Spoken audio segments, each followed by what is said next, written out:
kayo lahat. Hindi po kayo sinisisi. Ito ay pagpapaalala.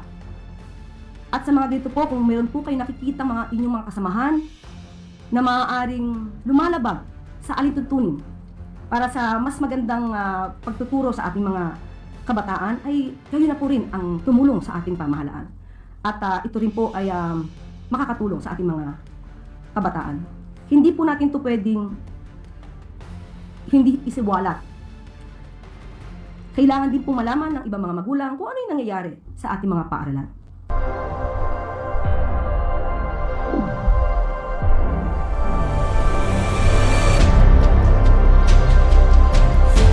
Nais po nating sabihin sa ating mga guro, napakalaki po ng inyong mga katungkulan para sa paghubog na magandang kaugalian, magandang asal or magandang attitude sa ating mga kabataan. At sa ACT Teachers Party List, hindi po ito paninisi. Sana ilagay po natin sa tamang konteksto ang aking sinabi. Hindi ito pag-atake sa mga guro. So, simple lamang po, ang ating mga guro, maaari po nating turuan ng ating mga estudyante kung paano magbigay ng tamang pagpapahayag. Kung meron silang sasabihin against the government, karapatan po yan. Pero iba po ang pagtuturo ng freedom of expression at iba rin po ang pagtuturo kung paano ito isasagawa nang walang pang-iinsulto at walang pakita ng maling pag-uugali.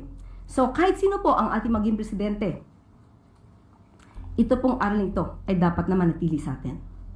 So, siguro tanungin na lang po natin ang ACT Party or ACT Teachers Party List.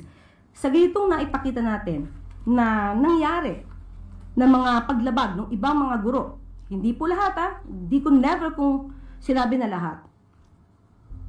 Ano po ba kaya ang nagawa nila para mas maiangat natin ang tamang kaugalian sa ating mga kabataan?